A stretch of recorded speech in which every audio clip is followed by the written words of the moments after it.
हमारे हाथों में जो आप लोग देख रहे हैं यह एक ऐसा ऑर्गेनिक कीटनाशक और फंगिसाइड का काम करता है कि जो आपकी फसल है यह कीटों से और फंगस से सुरक्षित रहती है। लेकिन ये जो हाथों में दिख रहा है यह क्या है, आप लोगों को बताते चले कि सामान्यतया घरों में जब लोग खाना बनाते हैं तो खाने में इसका प्रयोग करते हैं और इसे खाते भी हैं।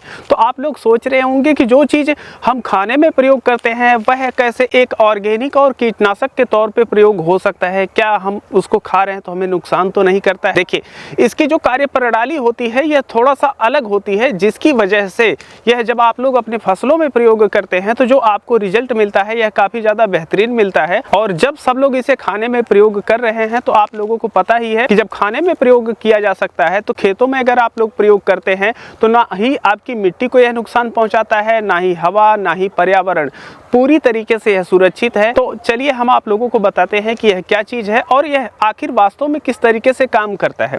तो हमारे हाथों में जो चीज़ आप लोग देख रहे हैं इसे बेकिंग सोडा कहा जाता है और यह वही बेकिंग सोडा है जिसे लोग खाने में जैसे पूड़ी वगैरह बनाते हैं तो फुलाने के लिए काम में लिया जाता है, यह वही बेकिंग सोडा है। पर आप लोग ये सोच रहे होंगे कि भाई जब हम इसे खा जाते हैं तो कीट और जो फंगस होते हैं यह हमारी फसल को छोड़ कैसे देंगे। तो यह क्या करता है, जैसे आप लोग पानी में मिला करके अपनी फसल पे स्प्रे किए तो जो पत्तियों की सतह होती है उसका जो ऊपरी पीएच होता है इसको थोड़ा सा बदल देता है, जिसकी वजह से जो रस चूसक कीट होते हैं वह आपकी पत्तियों पे नहीं बैठते हैं और इसके साथ साथ जो फंगस जन्म ले रही होती है वह भी वहां पर पनप नहीं पाती है, जिसकी वजह से जो आपकी फसल होती है यह बच जाती है। पर आपका सवाल ये होगा कि कौन से कीट और कौन से फंगस। तो आप लोगों को बताते चले कि जैसे जो डाउनी मिल्ड्यू होता है, पाउडरी मिल्ड्यू होता है और इसके साथ साथ एंथ्रेक्नोज होता है। जैसे कई फलों में आप देखते होंगे कि हल्का सा सड़न आ जाती है ऊपरी सतह पर, उनके वहाँ पर जो रंग होते हैं यह बदल जाते हैं।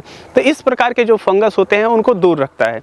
इसके अलावा जो भी कीट आपकी पत्तियों पे बैठ के रस चूसते हैं या आपकी पत्तियों को खाते हैं तो उनसे भी यह चीज़ सुरक्षित रखता है। और यह सुरक्षित इसी वजह से रखता है कि जब आप लोग इसे स्प्रे करते हैं तो आपकी पत्तियों के ऊपर जो पीएच होता है इसे बदलाव कर देता है। लेकिन पीएच तो बदलता है लेकिन आपकी जो फसल है यह पूरी तरीके से सुरक्षित हो जाती है। लेकिन सबसे जरूरी चीज ये होता है कि हम इसे किस तरीके से प्रयोग करें, कितनी मात्रा में प्रयोग करें और प्रयोग करते समय हमें क्या सावधानी बरतनी चाहिए। तो चलिए हम आप लोगों को बताते हैं कि आप लोगों को किस तरीके से तैयार करना है कि आप लोगों को बेहतर रिजल्ट देखने को मिले। जब आप लोग स्प्रे करने जाते हैं तो आप लोगों को कुछ विशेष चीजों का ध्यान रखना चाहिए, नहीं तो रिजल्ट जो होता है ये अच्छा नहीं मिलता है। आगे बढ़ने से पहले आप लोगों के लिए एक जरूरी सूचना, हम एक किताब लिखे हुए हैं जिसमें 101 प्रकार के जैविक उर्वरक, कीटनाशक, फंगिसाइड घर पे बनाने एवं उनके उपयोग करने के तरीके, उनके फायदे, सभी चीजें डिटेल में बताई गई हैं।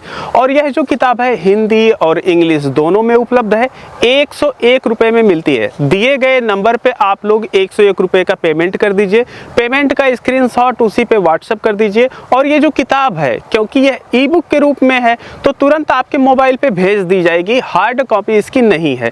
तो आप लोग अपने मोबाइल में खोल करके देख सकते हैं, पढ़ सकते हैं और अपने खेती में और इसके साथ साथ अगर आप लोग गार्डनिंग कर रहे हैं तो उसमें प्रयोग कर सकते हैं। काफी हेल्पफुल बुक है। इसे जो तैयार करने का तरीका होता है, अगर इसमें आप लोग गलती कर देते हैं तो यह दवा अच्छे से काम नहीं करेगी। तो यहाँ पर हम सबसे पहले ले लिए हैं एक मग में आधा लीटर पानी। ये मग, मेरा जो मग है यह 1 लीटर का है। तो हमें यह जो बेकिंग सोडा लेना है यह 3 ग्राम प्रति लीटर के लिए लेना है। तो हमारी जो टंकी है यह 25 लीटर की है, तो हम यहाँ पर जो 75 ग्राम है इसको ले रहे हैं। तो हमारा यह जो पैकेट है यह 200 ग्राम का है। तो इसमें जो है हम एक अनुमान के हिसाब से निकाल लिए हैं 75 ग्राम के आसपास। अब ये हमारा 75 ग्राम जो बेकिंग सोडा है यह हो गया है। अब इसके साथ हमें क्या मिलाना है, जैसे अगर आप लोगों के पास नीम ऑयल है तो आप लोग नीम ऑयल 1 ml से लेकर के 2 ml प्रति लीटर मिला सकते हैं। इसके साथ साथ अगर आपके पास जो खाना बनाने वाला तेल होता है उसको भी मिक्स कर सकते हैं।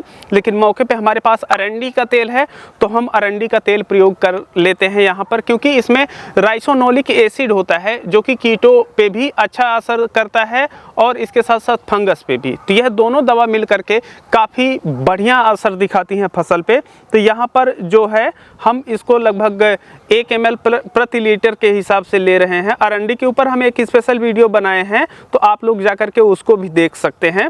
तो यहाँ पर हम इसको ले लिए हैं और अब हम इसको मिक्स करेंगे, क्योंकि यहाँ पर ये तेल है और यहाँ पर यह पानी हो गया है। तो ऐसी परिस्थिति में आप लोग यहाँ पर देख सकते हैं कि यह अलग अलग हो गया है।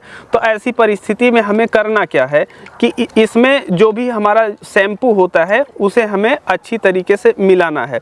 जब हम शैम्पू इसमें मिलाएंगे तभी जा कर के यह जो दवा है यह पूरी तरीके से कंप्लीट बन पाएगी। नहीं तो क्या है कि तेल अलग रहेगा, पानी अलग रहेगा, और ऐसे में जब आप लोग प्रयोग करेंगे तो आप लोगों को रिजल्ट देखने को नहीं मिलेगा।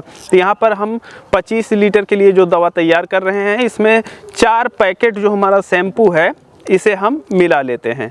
अब ये 4 पैकेट हमारा जो शैम्पू है इसे हम मिला लिए। अब इसके बाद अच्छी तरीके से हम इसे घोल लेंगे।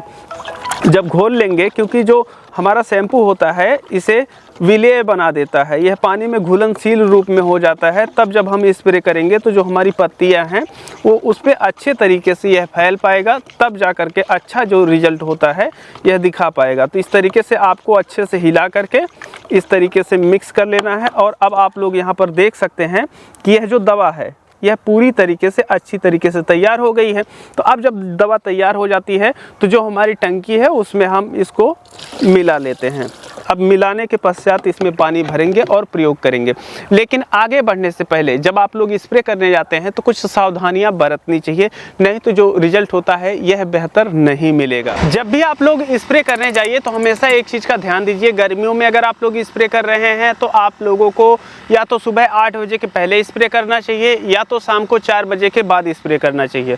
और वहीं पर अगर हवाएं तेज़ी से चल रही हों तो ऐसी परिस्थिति में आप लोगों को स्प्रे नहीं करना चाहिए। कारण यह है कि जो आपकी दवा होती है यह उड़ करके दूर चली जाती है और जो रिजल्ट होता है अच्छी तरीके से नहीं मिलता है। और वहीं पर अगर आप लोग ठंडियों के समय में स्प्रे करने जा रहे हैं तो सुबह, दोपहर, शाम कभी भी स्प्रे कर सकते हैं। बशर्ते एक चीज़ का ध्यान रखना चाहिए कि जो ओस होती है वह पत्तियों पे उपस्थित नहीं होनी चाहिए, नहीं तो जब आपकी दवाई वहाँ पर पड़ेगी तो उसके साथ वह ढल करके नीचे चली जाती है। तो इस चीज़ का ध्यान रखें। और क्योंकि यह एक ऑर्गेनिक या जैविक उत्पाद है तो ऐसी परिस्थिति में अगर बरसात हो जाती है तो यह बहुत ही जल्दी काम करना बंद कर देता है। तो ऐसे में अगर आप लोग स्प्रे किए और बरसात हो गई तो ऐसी परिस्थिति में आप लोगों को दोबारा स्प्रे करना चाहिए, ताकि जो आपका रिजल्ट है वह कंटिन्यू आप लोगों को मिलता रहे। अगर आप लोग ऐसे ही ऑर्गेनिक खेती बाड़ी से संबंधित सही सटीक और व्यवहारिक जानकारी चाहते हैं तो चैनल को सब्सक्राइब कर लीजिए। फेसबुक पे देख रहे हैं तो फॉलो कर लीजिए, ताकि आपको सही सटीक जानकारी हमेशा मिलती रहे। चलते हैं। जय जवान, जय किसान।